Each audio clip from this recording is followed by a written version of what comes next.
आवाम होएगी वो जरा हुक्मरान मुसलत कर देगा। ये जो नीरे उसकी गलती नहीं है। ढा छड़िया खान साहब ने तब्दीली ये आई है, पूरा बाजार ढा छड़िया। साडी पाकिस्तान बनने तो पहले दी दुकाना ढा छड़िया उन्होंने। 35 साल का सरकट है वो किवें 3 साल च क्लीयर करेगा। तब्दीली जो गुरबत का नाम है तो फिर वाकई तब्दीली आ गई। कोई नहीं ਉਹ ਉਹਨਾਂ ਨੂੰ ਪੁੱਛੋ, ਉਹਨਾਂ ਨੂੰ ਪੁੱਛੋ ਤਬਦੀਲੀ ਕਿਹੜੀ ਆਈ ਹੈ, ਇਹੀ ਆਈ ਹੈ ਕਿ ਮਾੜਾ ਬਿਲਕੁਲ ਹੀ ਖਤਮ ਹੋ। 22-23 रुपये लीटर तेल हो गया। ਉਹਨਾਂ ਜਿਹੜਾ 300 ਖਰਬ ਖਾਸ਼ ਰਿਹਾ ਉਹ ਐਵੇਂ ਪੂਰਾ ਹੋ ਜਾਣਾ। ਉਹ ਜਦੋਂ ਗਏ ਹਨ ਖਜ਼ਾਨੇ 'ਚ ਟਗਾ ਵੀ ਨਹੀਂ ਆਇਆ, ਹੁਣ ਰੁਪਈਏ ਹੈ ਨੇ। ਇਹਨੇ ਕਿਹਾ ਇਹ ਸੜਕਾਂ ਤੇ ਬਣਾਓ, ਉੱਥੇ ਦੁਕਾਨਾਂ ਢਾ ਛੜੀਆਂ ਨੇ, ਸਲਾਮ ਕਰੋ ਜਾ ਕੇ। ਉਦੋਂ ਮਾੜੇ ਨਹੀਂ ਹਨ, ਉਦੋਂ ਵੀ ਇੰਜੀ ਮਰਦੇ ਹਨ, ਪੀਸੇ ਜਾਂਦੇ ਹਨ। ਇਹ ਕੋਈ ਨਵੇਂ ਤੇ ਨਹੀਂ ਪੀਸੇ ਜਾਣ। ਮੈਂ ਕਹਿੰਦਾ ਸਾਡੇ 60 ਸਾਲ ਪੁਰਾਣੀਆਂ ਦੁਕਾਨਾਂ ਢਾ ਛੜੀਆਂ ਸਾਰੀਆਂ। ਰੁਜ਼ਗਾਰ ਸਾਡਾ ਖੋਹ ਲਿਆ ਉਸ ਖਾਨ ਨੇ। ਮੈਨੂੰ ਕੀ ਮੈਨੂੰ ਕਹਾਂ ਉਹਨੂੰ ਮੈਂ ਮੈਂ ਜਿਹੜਾ ਕਰਦਾ ਕਿ ਮੈਂ ਗਾਲਾਂ ਕੱਢਾਂ। अस्सलाम वालेकुम। ਵਾਲੇਕਮ ਸਲਾਮ। जी भाईजान, खान साहब की हुकूमत में 3 साल हो गए ने, कोई तब्दीली आई नजर? ਬੜੀ ਜੀ ਤਬਦੀਲੀ ਆਈ ਹੈ ਯਾਰ। केड़ी केड़ी? ਇਹ ਵੇਖਦੇ ਤਬਦੀਲੀ ਹੋਰ ਕੀ ਹੈ। अच्छा नहीं, वैसे खान साहब ने कहा ही जड़ा 18 ਦੇ ਇਲੈਕਸ਼ਨ ਬਾਈ ਮੈਂ ਤਬਦੀਲੀ ਲੈ ਕੇ ਆਵਾਂਗਾ। ਬਿਲਕੁਲ। ਗਰੀਬ ਆਵਾਮ ਨੂੰ ਸਹੂਲੀਅਤ ਮਿਲਣਗੀਆਂ 3 ਸਾਲਾਂ 'ਚ ਕੁਛ ਕੋਈ ਥੋੜਾ ਉਹ ਬਹੁਤ। ਜਨਾਬ ਜਿਹੜਾ 35 ਸਾਲ ਦਾ ਸਰਕਟ ਹੈ ਉਹ ਕਿਵੇਂ 3 ਸਾਲ 'ਚ ਕਲੀਅਰ ਕਰੇਗਾ। ਉਹਨਾਂ ਜਿਹੜਾ 300 ਖਰਬ ਖਾਸ਼ ਰਿਹਾ ਉਹ ਐਵੇਂ ਪੂਰਾ ਹੋ ਜਾਣਾ। ਉਹ ਜਦੋਂ ਗਏ ਹਨ ਖਜ਼ਾਨੇ 'ਚ ਟਗਾ ਵੀ ਨਹੀਂ ਆਇਆ, ਹੁਣ ਰੁਪਈਏ ਹੈ ਨੇ।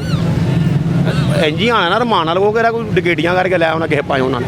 ਅੱਛਾ, ਮਤਲਬ ਹਾਲਾਤ ਤੁਹਾਨੂੰ ਲੱਗਦਾ ਬਿਹਤਰ ਹੋਏ? ਇਨਸ਼ਾਅੱਲਾ ਹੋਣਗੇ ਬਿਹਤਰ। शायद ਖਾਨ ਨਾਲ ਸਾਹਬ ਨਾ ਕਹੋ, ਖਾਨ ਦੇ ਨਾਲ ਖਾਨ ਹੀ ਰੱਖੋ, ਨੂੰ ਸਾਹਬ ਨਾ ਬਣਾਓ। ਕੀ ਵਜ੍ਹਾ? ਇਹ ਨਜ਼ਰ ਨਹੀਂ ਪਿਆ ਆਉਂਦਾ ਤੁਹਾਨੂੰ? ਅੱਛਾ ਨਾ ਖਾਣ ਨੂੰ, ਨਾ ਪੀਣ ਨੂੰ, ਨਾ ਗੱਲ ਨਾ ਬਾਤ।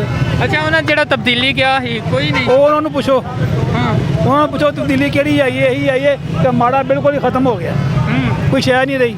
ਨਹੀਂ, ਉਹ ਖਾਨ ਸਾਹਿਬ ਉਹਨਾਂ ਦਾ ਇਹ ਕਹਿਣਾ ਹੈ ਜਿਹੜੇ ਪਹਿਲੇ ਲੋਕਾਂ ਨੇ ਕਰਪਸ਼ਨ ਢਾ ਛੜਿਆ। ਉਹਨਾਂ ਖਾਨ ਸਾਹਿਬ ਨੇ ਤਬਦੀਲੀ ਇਹ ਆਈ ਹੈ, ਪੂਰਾ ਬਾਜ਼ਾਰ ਢਾ ਛੜਿਆ। ਸਾਡੀ ਪਾਕਿਸਤਾਨ ਬਣਨ ਤੋਂ ਪਹਿਲੇ ਦੀ ਦੁਕਾਨਾਂ ਢਾ ਛੜੀਆਂ ਉਹਨਾਂ ਨੇ। ਪਾਕਿਸਤਾਨ ਬਣਨ ਤੋਂ ਪਹਿਲੇ ਦੀ ਦੁਕਾਨਾਂ ਜਿਹੜੀ ਕਲੇਮਾਂ ਜੋ ਲਾਟ ਹੋਈਆਂ ਸਨ ਉਹ ਢਾ ਛੜੀਆਂ ਸਾਰੀ ਦੁਕਾਨਾਂ। ਲੋਕੀ ਭੁੱਖੇ ਹੋ ਗਏ। ਇਹ ਤੋਂ ਹਫ਼ਤਾ 3 ਹਫ਼ਤਾ ਇੱਕ ਦੇ ਪਹਿਲੇ, ਇਹ ਤੋਂ ਹਫ਼ਤਾ ਪਹਿਲੇ ਲੋਕੀ ਰੁਜ਼ਗਾਰ ਦਿੰਦੇ ਨੇ। ਇਹਨੇ ਕਿਹਾ ਇਹ ਸੜਕਾਂ ਤੇ ਬਣਾਓ, ਉੱਥੇ ਦੁਕਾਨਾਂ ਢਾ ਛੜੀਆਂ ਨੇ, ਸਲਾਮ ਕਰੋ ਜਾ ਕੇ ਉਹਨਾਂ ਨੂੰ। ਅੱਛਾ, ਸਹੀ ਹੋ ਗਿਆ ਜੀ ਭਾईजान, ठीक हो गया। अच्छा, ਤੁਹਾਨੂੰ ਲੱਗਦਾ ਪਿਆ 2 ਸਾਲਾਂ ਦੇ ਵਿੱਚ ਕੁਝ ਹੋ ਜਾਏਗਾ? नहीं सर जी, कुछ भी नहीं होना, महंगाई होगी और कुछ भी नहीं होना। ਮੈਂ ਕਹਿੰਦਾ ਸਾਡੇ 60 ਸਾਲ ਪੁਰਾਣੀਆਂ ਦੁਕਾਨਾਂ ਢਾ ਛੜੀਆਂ ਸਾਰੀਆਂ। ਰੁਜ਼ਗਾਰ ਸਾਡਾ ਖੋਹ ਲਿਆ ਉਸ ਖਾਨ ਨੇ। ਮੈਨੂੰ ਕੀ ਮੈਨੂੰ ਕਹਾਂ ਉਹਨੂੰ ਮੈਂ ਅੱਛਾ, ਮੈਂ ਜਿਹੜਾ ਕਰਦਾ ਕਿ ਮੈਂ ਗਾਲਾਂ ਕੱਢਾਂ। ਇਹ ਜਿਹੜਾ ਪਿੱਛੇ ਦੀ ਉਹਨਾਂ ਤਜਾਵਜ਼ਾਤ ਦੇ ਖਿਲਾਫ ਜਿਹੜਾ ਤਜਾਵਜ਼ਾਤ ਕਿਹੜੀ ਸੀ? 60 ਸਾਲ ਪੁਰਾਣੀਆਂ ਦੁਕਾਨਾਂ ਸਨ ਸਾਡੀਆਂ, ਪਾਕਿਸਤਾਨ ਬਣਨ ਤੋਂ ਪਹਿਲੇ ਦੀਆਂ। ਅੱਜ ਤਜਾਵਜ਼ਾਤ ਹੋ ਗਈਆਂ ਨੇ। ਨਹੀਂ, ਇਹਦੀ ਕੀ ਵਜ੍ਹਾ ਲੱਗੀ ਕਿ ਹੁਣ ਆ ਕਿਉਂ ਨਾ ਕਿਉਂ ਹਟਾਈ? ਉਹਨੂੰ ਪੁੱਛੋ ਜਾ ਕੇ। ਨਹੀਂ, ਤੁਹਾਡੀ ਆਵਾਜ਼ ਜਿਹੜੀ ਇਹ ਪਹੁੰਚੇਗੀ ਅੱਗੇ ਲੋਕ। ਮੈਂ ਕਹਿੰਦਾ ਕੋਈ ਨਹੀਂ ਪਹੁੰਚਦੀ। ਅਸੀਂ ਤੁਹਾਡਾ ਕਲਿੱਪ ਚਲਾਵਾਂਗੇ। ਮੇਰਾ ਕਹਿਣ ਦਾ ਮਸਲਾ ਹੈ ਸਾਡੇ ਪਾਕਿਸਤਾਨ ਬਣਨ ਤੋਂ ਪਹਿਲੇ ਦੀਆਂ ਦੁਕਾਨਾਂ ਜਿਹੜੀਆਂ ਉਹਨੇ ਢਾਈਆਂ ਨੇ ਉਹ ਕੀ ਤਜਾਵਜ਼ਾਤ ਸੀ? ਜੇ ਤਜਾਵਜ਼ਾਤ ਸੀ ਸਾਡੇ ਬਾਪ ਦਾਦਾ ਨੇ ਕਲੇਮ ਅਲਾਟ ਹੋਏ ਸਨ, ਉਹਨਾਂ ਦੀ ਮਿਊਨਿਸਪੈਲਿਟੀ ਨੇ ਉਹ ਕਲੇਮਾਂ ਦੇ ਵਜ੍ਹਾ ਐਲਾਨ ਕੀਤੇ ਸਨ ਦੁਕਾਨਾਂ। ਉਹ ਦੁਕਾਨਾਂ ਸਾਡੇ ਬਾਪ ਦਾਦਾ ਨੇ ਖਰੀਦੀਆਂ, ਅੱਜ ਉਹਨੇ ਢਾਹ ਛੜੀਆਂ ਨੇ। ਅੱਛਾ, ਡਾਕੂਮੈਂਟਸ ਵਗੈਰਾ ਸਭ ਪੂਰੇ? ਸਭ ਕੁਝ ਸਾਡੇ ਕੋਲ ਨੇ, ਕੋਈ ਨਹੀਂ ਪੁੱਛਦਾ। ਅਦਾਲਤ ਨਹੀਂ ਗਏ ਤੁਸੀਂ? ਅਦਾਲਤ ਕਿਹੜੀ ਹੈ? ਅਦਾਲਤ ਉਹ ਇੱਕ ਹੈ ਸੀ, ਉਹ ਨਿਸਾਰ ਸਾਕਬ ਵਕੀਲ ਸੀ ਜਿਹੜਾ ਸਤਿਆਨਾਸ਼ ਕਰ ਗਿਆ ਮੁਲਕ ਦਾ, ਉਹ ਅੱਗੇ ਲੱਗ ਗਿਆ ਅਦਾਲਤਾਂ ਨੂੰ। ਸਹੀ ਹੋ ਗਿਆ ਭਾਈਜਾਨ, ਪਤਾ ਨਹੀਂ ਲੱਗਦਾ। ਤੁਸੀਂ ਇਹ ਮਜ਼ਦੂਰੀ ਕਰਦੇ ਹੋ, ਕੀ ਸੂਰਤ ਹਾਲ ਹੈ? ਘਰ ਦੇ ਹਾਲਾਤ ਕੈਸੇ ਨੇ ਪਹਿਲੀ ਹਕੂਮਤ 'ਚ ਤੇ ਹੁਣ? ਭੈਣ ਪਤਾ ਕੀ, ਪਹਿਲੇ ਰੇਟ ਜਿਹੜੇ ਨੇ ਮਾਲ ਦੇ ਸਸਤੇ ਸਨ, ਹੁਣ ਜਰਾ ਮਹਿੰਗਾਈ ਜ਼ਿਆਦਾ ਕਰ ਦਿੱਤੀ। ਅੱਛਾ, ਇਹ ਗੱਲ ਨਹੀਂ ਤੇ ਮਤਲਬ ਇਹ ਸੇਲ ਕਰਦੇ ਪਏ ਹੋ ਤੇ ਘਰ ਦੇ ਹਾਲਾਤ ਮਤਲਬ ਗੁਜ਼ਾਰਾ ਠੀਕ ਹੋ ਰਿਹਾ? ਇਹ ਤੇ ਅੱਲਾ ਦਾ ਸ਼ੁਕਰ ਹੈ ਜਿਹੜਾ ਅਸੀਂ ਆਵਰ ਟਾਈਮ ਕਰ ਰਹੇ ਹਾਂ ਨਾ, ਇਹਦੇ 'ਚ ਬੱਚਤ ਹੋ ਜਾਂਦੀ ਹੈ। ਅੱਛਾ, ਮਹਿੰਗਾਈ ਐਨੀ ਹੈ, ਕੋਈ ਸਮਝ ਨਹੀਂ ਆਉਂਦੀ। ਨਹੀਂ 2 ਸਾਲ ਬਾਕੀ ਨੇ, ਕਿਆ ਲੱਗਦਾ ਹੈ ਖਾਨ ਸਾਹਿਬ ਕੋਈ ਤਬਦੀਲੀ ਲੈ ਕੇ ਆਣਗੇ? ਭੈਣ ਪਤਾ ਨਹੀਂ ਹੁਣ। ਨਹੀਂ ਲੱਗਦਾ? ਹਾਂ, ਚਲੋ ਠੀਕ ਹੈ। अस्सलाम वालेकुम। वालेकुम सलाम। अच्छा भैन, खान साहब की हुकूमत ਨੂੰ 3 ਸਾਲ ਹੋ ਗਏ ਨੇ ਤੇ ਕਿਆ ਜਿਹੜਾ ਉਹਨਾਂ ਤਬਦੀਲੀ ਦਾ ਇੱਕ ਨਾਰਾ ਲਾਇਆ ਸੀ ਤੁਹਾਨੂੰ ਲੱਗਦਾ ਕੋਈ ਆਈ ਹੈ? ਕਿਹੜੀ ਤਬਦੀਲੀ ਸਰ ਜੀ? ਇੰਨੀ ਕਿ ਮਹਿੰਗਾਈ ਹੈ ਕਿ ਤਬਦੀਲੀ ਕਾਹਦੀ ਹੁੰਦੀ ਹੈ? ਕੋਈ ਤਬਦੀਲੀ ਨਹੀਂ ਸਰ ਜੀ। ਕੋਈ ਨਹੀਂ, ਉਹਨਾਂ ਦੇ 2018 ਦੇ ਇਲੈਕਸ਼ਨ 'ਚ ਤਾਂ ਕਿਹਾ ਸੀ ਭਾਈ ਤਬਦੀਲੀ ਆਏਗੀ। ਸਰ ਜੀ, ਤਬਦੀਲੀ ਜੇ ਗੁਰਬਤ ਦਾ ਨਾਮ ਹੈ ਤੇ ਫਿਰ ਵਾਕਈ ਤਬਦੀਲੀ ਆ ਗਈ। ਜਿਹਨੇ ਤਗੜੇ ਬੰਦੇ ਨੂੰ ਨਾ ਵੇਖੋ, ਮਾੜੇ ਬੰਦੇ ਨੂੰ ਵੇਖੋ ਨਾ। ਮਾੜੇ ਬੰਦੇ ਦੇ ਵਾਸਤੇ ਤਬਦੀਲੀ ਆਈ ਹੈ ਕਿ ਨਹੀਂ? ਕੋਈ ਤਬਦੀਲੀ ਨਹੀਂ ਸਰ ਜੀ। ਜ਼ਲਾਲਤ ਹੀ ਹੈ, ਜਿੰਨੀ ਵੀ ਝੂਠ ਮਾਰ ਲਓ।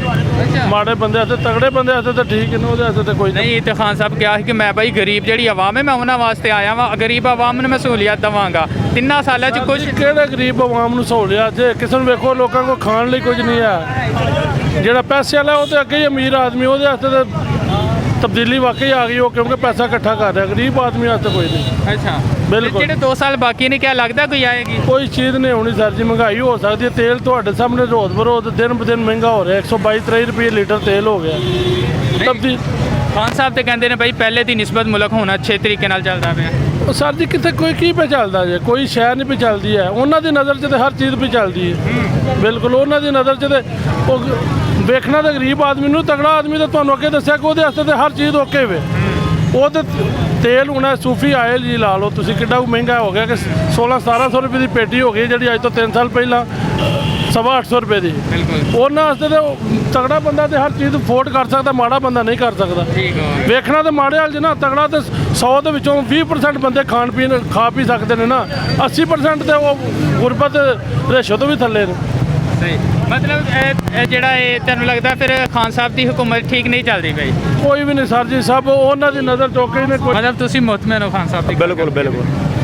ਤੇ ਕਿਆ ਤੁਹਾਨੂੰ ਲੱਗਦਾ ਕਿ ਖਾਨ ਸਾਹਿਬ ਜਿਹੜੇ ਨੇ ਅਗਲੇ ਜਿਹੜੇ 2 ਸਾਲ ਨੇ ਇਹਨਾਂ ਵਿੱਚ ਜਿਹੜਾ ਜਿਤਨਾ ਵੀ ਇਹ ਸਰਕਲ ਸੈੱਟ ਕਰ ਛੜਨਗੇ ਇਨਸ਼ਾਅੱਲਾ ਕੋਈ 5 ਸਾਲ ਵੀ ਉਹਨਾਂ ਹੀ ਲਾਣੇ। ਅਗਲੇ ਵੀ? ਹਾਂ ਅੱਛਾ, ਲੱਗਦਾ ਬੜੇ ਪੱਕੇ ਸਪੋਰਟਰ ਹੋ ਉਹਨਾਂ। ਬਿਲਕੁਲ ਸਹੀ ਹੋ ਗਿਆ। ਮਤਲਬ ਤੁਹਾਨੂੰ ਇਹੀ ਲੱਗਦਾ ਵੀ ਅਗਲੇ 5 ਸਾਲ ਵੀ ਖਾਨ ਸਾਹਿਬ ਦੇ ਨੇ? ਬਿਲਕੁਲ। ਤੇ ਕਿਦੋਂ ਤੱਕ ਫਿਰ ਹਾਲਾਤ ਸੈੱਟ ਕਰ ਸਕਦੇ? ਉਸ ਤੋਂ ਅਗਲੇ 5 ਸਾਲ ਵੀ ਮਿਲਣਗੇ ਜਾਂ 35 ਸਾਲ 'ਚ ਜਿਹੜਾ ਸੈੱਟ ਹੋਇਆ, ਮੈਂ 5 ਵਾਰੀ ਘੁੰਮਤ ਲਈ ਜੀ। ਅੱਛਾ। ਕਿੰਨਾ ਕੁ ਸੈੱਟ ਕੀਤਾ ਨੇ, ਉਹਨਾਂ ਆਪਣਾ ਵੀ ਸੈੱਟ ਕੀਤਾ। ਉਦੋਂ ਮਾੜੇ ਨਹੀਂ ਹਨ, ਉਦੋਂ ਵੀ ਇੰਜੀ ਮਰਦੇ ਹਨ, ਪੀਸੇ ਜਾਂਦੇ ਹਨ। ਇਹ ਕੋਈ ਨਵੇਂ ਤੇ ਨਹੀਂ ਪੀਸੇ ਜਾਣ ਲੱਗੇ। ਨਹੀਂ ਤੇ ਖਾਨ ਸਾਹਿਬ ਨੇ ਵੱਡੇ ਵੱਡੇ ਜਿਹੜੇ ਦਾਅਵੇ ਸਭ ਤੋਂ ਬਾਅਦ ਕਰਨਾ ਆਵਾਮ ਕਿਹੜਾ ਚੰਗੀ ਏ। ਨਬੀ ਪਾਕ ਸਰਕਾਰ ਦਾ ਫਰਮਾਨ ਹੈ ਨਾ, ਬੁਖਾਰੀ ਦੇ ਵਿੱਚ ਹਦੀਸ ਹੈ ਕਿ ਜਿਹੋ ਜਿਹਾ ਆਵਾਮ ਹੋਏਗੀ ਉਹ ਜਿਹੜਾ ਰੱਬ ਹੁਕਮਰਾਨ ਮੁਸੱਲਤ ਕਰ ਦੇਗਾ। ਇਹ ਜੋ ਨੀਰੇ ਉਹਦੀ ਗਲਤੀ ਨਹੀਂ ਹੈਗੀ, ਅੱਛਾ, ਇਹ ਇਹਨਾਂ ਦੇ ਆਪਣੇ ਕਰਦੇ ਦਰਦੇ ਸਾਰੇ ਕੰਮ ਨੇ। ਤੇ ਸਾਡੇ ਹਿਸਾਬ ਨਾਲ ਤੇ ਗੱਲ ਉਦੋਂ ਵੀ ਟੁੱਕਰ ਕਮਾਨੇ ਆ, ਹੁਣ ਵੀ ਟੁੱਕਰ ਪੇ ਕਮਾਨੇ ਆ। ਨਾ ਇਹਨਾਂ ਸਾਨੂੰ ਕੋਈ ਕੋਟੀਆਂ ਦੇਣੀਆਂ, ਨਾ ਉਹਨਾਂ ਦੇ ਛੜੀਆਂ ਸਾਨੂੰ। ਉਹਦੀ ਤਾਂ ਮਾਂ ਫੋਤ ਹੋਈ, ਵੇਖੋ ਨਹੀਂ ਉਹ ਆਇਆ ਦਫਰਾਨ ਵੀ ਇੱਥੇ ਵਿਚਾਰਾ। ਉਹਦਾ ਆਪਣਾ ਵੀਜ਼ਾ ਵੀ ਹੁਣ ਖਤਮ ਹੋ ਗਿਆ। ਬਿਲਕੁਲ ਆ ਰਿਹਾ 2-3 ਦਿਨਾਂ ਦੇ ਵਿੱਚ ਆ ਜਾਏਗਾ? ਆ ਜਾਏਗਾ, ਨਾ ਆਏਗਾ ਤਾਂ ਫਿਰ ਹੋਰ ਬਰਤਾਨੀਆ ਟੁਰ ਜਾਏਗਾ। ਮਤਲਬ ਤੁਹਾਨੂੰ ਲੱਗਦਾ ਫਿਰ ਉਹ ਆ ਜਾਏਗਾ ਵਾਪਸ ਹੋਣਾ? ਬਿਲਕੁਲ ਆਏ ਹੋ ਰਿਹਾ, ਹਾਲਾਤ ਠੀਕ ਹੋ ਜਣੀਆਂ, ਉਹਨਾਂ ਦਾ ਜੋ ਵੀ ਹਿਸਾਬ ਕਿਤਾਬ ਰੁਪਈਆਂ ਦਾ ਉਹ ਕਲੀਅਰ ਤੇ ਕਰਨਗੇ। ਅਸਲਾਮ ਵਾਲੇਕੁਮ। ਵਾਲੇਕੁਮ ਸਲਾਮ। ਅੱਛਾ ਭੈਣ, ਇਮਰਾਨ ਖਾਨ ਦੀ ਹਕੂਮਤ ਨੂੰ 3 ਸਾਲ ਹੋ ਗਏ ਨੇ ਤੇ ਕੋਈ ਚੇਂਜ ਨਜ਼ਰ ਆਇਆ? ਕੋਈ ਚੇਂਜ ਨਹੀਂ ਨਜ਼ਰ ਆਇਆ, ਮਹਿੰਗਾਈ ਹੋਈ ਨਜ਼ਰ ਆਈ ਹੈ ਬਸ। ਹਾਂਜੀ। ਕੀ ਵਜ੍ਹਾ ਲੱਗਦੀ? ਖਾਨ ਸਾਹਿਬ ਨੇ ਤਾਂ ਬੜਾ ਕਿਹਾ ਸੀ ਭਾਈ ਤਬਦੀਲੀ ਆਏਗੀ। ਕਹਿੰਦੇ ਨੇ ਬਸ ਅਮਲ ਕੋਈ ਨਹੀਂ ਹੈ, ਕਹਿੰਦੇ ਬੜਾ ਕੋਈ ਨਹੀਂ, ਅਮਲ ਕੋਈ ਨਹੀਂ। ਹਾਂ, ਅਮਲ ਹੋਣਾ ਚਾਹੀਦਾ। ਕੀ ਵਜ੍ਹਾ ਲੱਗਦੀ ਪਈ ਹੈ, ਕਿਉਂ ਨਹੀਂ ਤਬਦੀਲੀ ਆਂਦੀ ਪਈ ਉਹਨਾਂ ਕੋਲ? ਤਬਦੀਲੀ ਸਾਰੇ ਨਾਲ ਜਿੰਨੇ ਵੀ ਲੱਗੇ ਨੇ, ਰੋਟੇ ਦੇ ਚੋਰ ਲਾਉਣ ਲੱਗੇ ਇਹਨਾਂ ਨਾਲ, ਸਾਰੇ ਬਲੈਕਮੇਲ ਨੇ, ਸਾਰੇ ਬਲੈਕਮੇਲਿੰਗ ਕਰਦੇ ਨੇ ਪਏ। ਹਾਂਜੀ, ਖਾਨ ਸਾਹਿਬ ਕਹਿੰਦੇ ਨੇ, ਲੇਕਿਨ ਉਹਦੀ ਟੀਮ ਜਿਹੜੀ ਉਹ ਬਹੁਤ ਜਿਹੜੀ ਹੈ ਨਾ ਉਹ ਡੇਂਜਰਸ ਹੈ। ਲੇਕਿਨ ਖਾਨ ਸਾਹਿਬ ਦਾ ਹੁਣ ਥੋੜੇ ਦਿਨ ਪਹਿਲਾਂ ਬਿਆਨ ਆਇਆ, ਉਹਨਾਂ ਕਿਹਾ ਕਿ ਪਹਿਲੇ ਦੀ ਨਿਸਬਤ ਮੁਲਕ ਜਿਹੜਾ ਹੈ ਨਾ ਹੁਣ ਅੱਛੇ ਵੇ ਤੇ ਜਾ ਰਿਹਾ ਹੈ। ਅੱਲਾ ਕਰੇ ਬਿਹਤਰੀ ਆਏ, ਅਸੀਂ ਤਾਂ ਚਾਹੁੰਦੇ ਬਿਹਤਰੀ ਆਏ, ਅੱਛੇ ਕੰਮ ਕਰੇ, ਅੱਛਾ ਜੋ ਕਹਿੰਦਾ ਉਹਦੇ ਤੇ ਅਮਲ ਹੋਏ ਤੇ ਮੁਲਕ ਬਿਹਤਰ ਹੋਏ। ਵੈਸੇ ਹੁਣ 2 ਸਾਲ ਜਿਹੜੇ ਬਾਕੀ ਨੇ, ਕਿਆ ਤੁਹਾਨੂੰ ਲੱਗਦਾ ਕਿ ਬਿਹਤਰੀ ਆਏਗੀ? ਅੱਲਾ ਕਰੇ ਜੀ ਬਿਹਤਰੀ ਆਏ, ਅਸੀਂ ਤੇ ਬਿਹਤਰੀ ਦੀ ਉਮੀਦ ਹੀ ਰੱਖਦੇ ਆ। ਅੱਲਾ ਕਰੇ ਕਾਮਯਾਬੀ ਮਿਲੇ ਤੇ ਜੋ ਕਵੇ ਉਹਦੇ ਤੇ ਅਮਲ ਹੋਏ, ਮਹਿੰਗਾਈ ਘਟੇ, ਗਰੀਬ ਆਵਾਮ ਜਿਹੜੀ ਉਹ ਖੁਸ਼ਹਾਲ ਹੋਏ। ਗਰੀਬ ਆਵਾਮ ਬਹੁਤ ਮੁਸ਼ਕਲ 'ਚ ਆ।